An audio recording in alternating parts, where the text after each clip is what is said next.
Hey there, my name is Dylan Schmidt, and I'm a automation specialist at Provel Technologies. Today, I want to go over how to set up custom branding in the ConnectWise Automate Control Center. Please click the like and subscribe button in the bottom right corner so you never have to miss out on another video. Let's get into it. We can set custom branding for the Control Center within the System dashboard.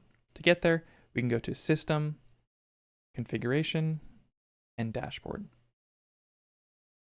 Once the dashboard gets loaded, you can go to the Config tab and then Control Center tab. Everything we will need here will be within the Branding Options section. So we have the title that we can customize. This will be the title of the window that will display in the top left. The pop-up message, which is a one-time pop-up message that'll show up every time a user logs in. And then we have our three images that we can upload. So the title bar icon will be the icon that shows up in the very, very top left, as well as the taskbar.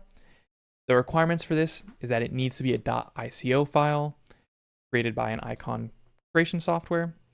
It needs to be 16 by 16 format and has a max size of 64 kilobytes.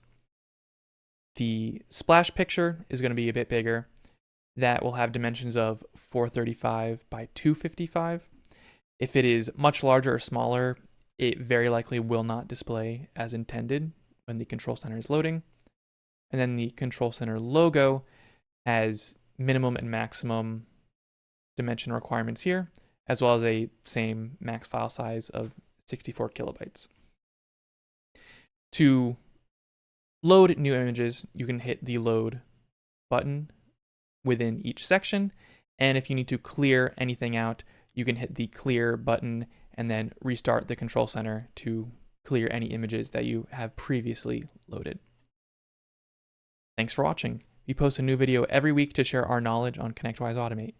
Let us know what else you would like to see, or if you have any questions, please leave your response in the comment section below, and don't forget to subscribe.